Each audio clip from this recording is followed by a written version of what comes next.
I'm thinking about your message of inclusivity, which is something we talked about at length in 2017. And to me, you have been direct with me about how you stand for that. And that has been your messaging for a long time. In June last year, you sent out a message on your socials for Pride saying, I believe in equality and I stand with you forever. And during our conversation, you really drove that message home. Um, and I think, I really have to ask this question because we are queer press. And so, Yeah. okay. All right. Well, thank you. Yeah. I mean, I know you have since apologized for what was perceived as support for Donald Trump when we spoke with The Guardian in 2018, or when you spoke with The Guardian in Chris, 2018. Chris, Yeah. I'm just going to jump in quickly. This is James from Shania's management team. We're not going to talk about politics on this call. So if we can move on to the next question, I'd really appreciate it. It isn't so much a political question, James. If you would mind if I could actually ask the question. Sure, I sorry. think You can ask the question. Yeah, yeah. yeah, And yeah. then I can decide if I want to answer it or not. Okay, there you go. That's Yeah. fair. That's I fair. Yeah. think, okay, thanks. Yeah. I really want to talk this through, because I think that it's important to talk through and it's hard for our community to ignore this. But I really just want to know how it affected you after that comment was made, which you apologized for, knowing how upset it made some members of the queer community. That's really all I want to know. Yes. So what I will say, I've always rejected anyone who makes someone feel that they are not worthy or they have to be excluded for some personal judgmental reason. And I'm not a politician. I'm not somebody that follows it well enough to speak on it. I regret more speaking on it. Because by doing that,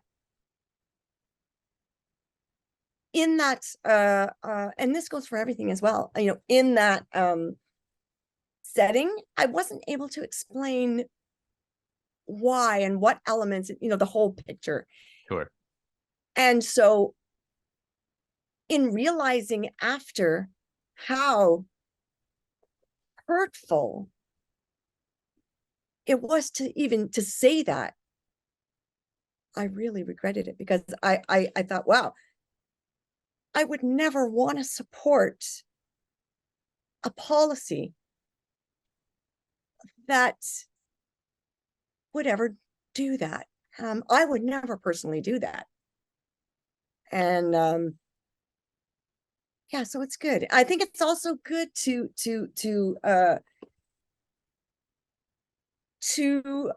in saying that judging is just not, let's just not judge each other. Let's Yeah. be open like we're doing and honest and understand each other. So in the greater understanding of it, anyone that criticizes the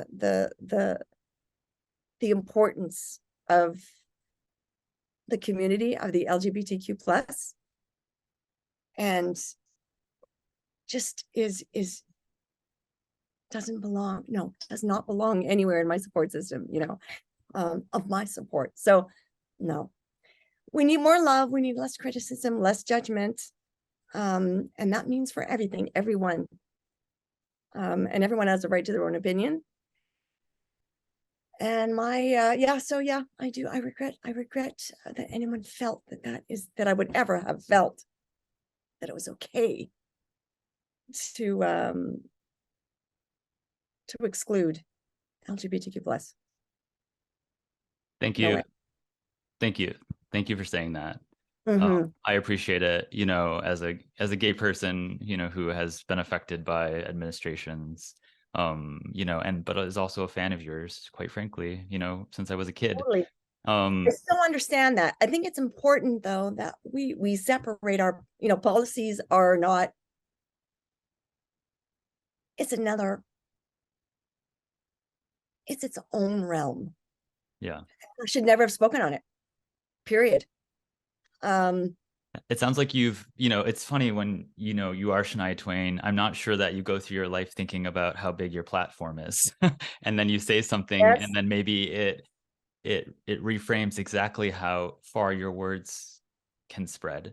And that was a good learning for me as well. That's a very good point, because as our world expands and our awarenesses expand, the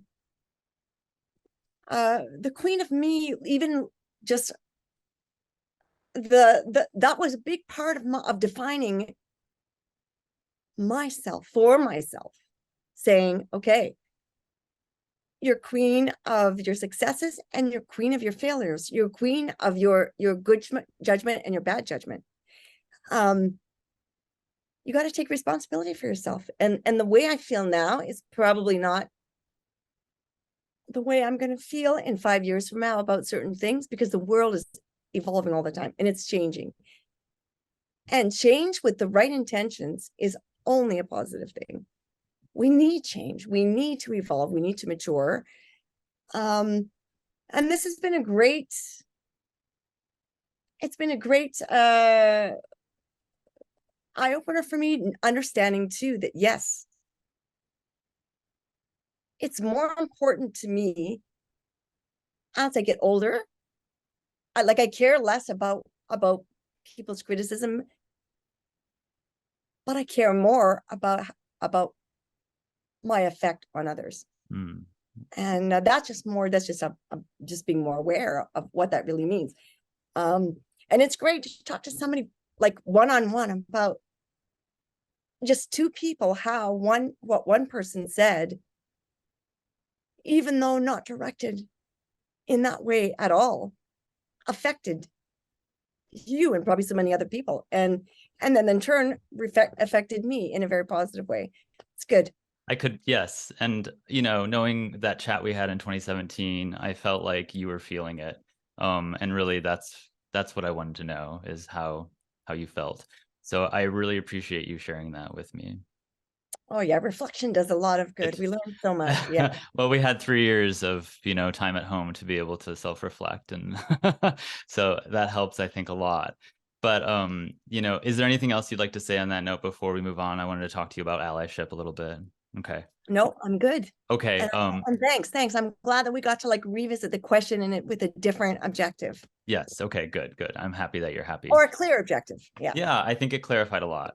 Yeah. But when you think of your longstanding relationship with the LGBTQ plus community, and considering how hard things have been for many people in the community in the last several years, what does it mean to you to be an ally for them at this stage in your life? You just told me that it's more important to you now at this stage in your career and life to sort of think about how things affect other people.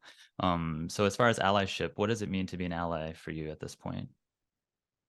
It's very important. I write music to communicate. I write music to relate to people. And so I'm trying to build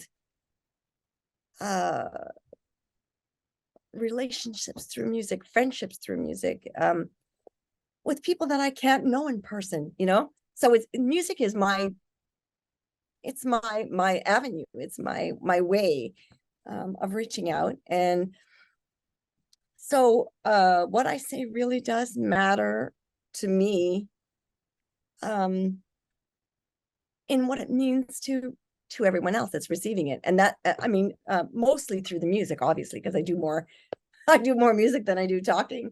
That's my real language, Talking through your music. Yes. writing That's what you music do. and writing lyrics. Exactly. And encouraging and inspiring. That's what I look to music for inspiration. So when I'm on a tour, I'm in a show and I've got an audience there, we are on the same page.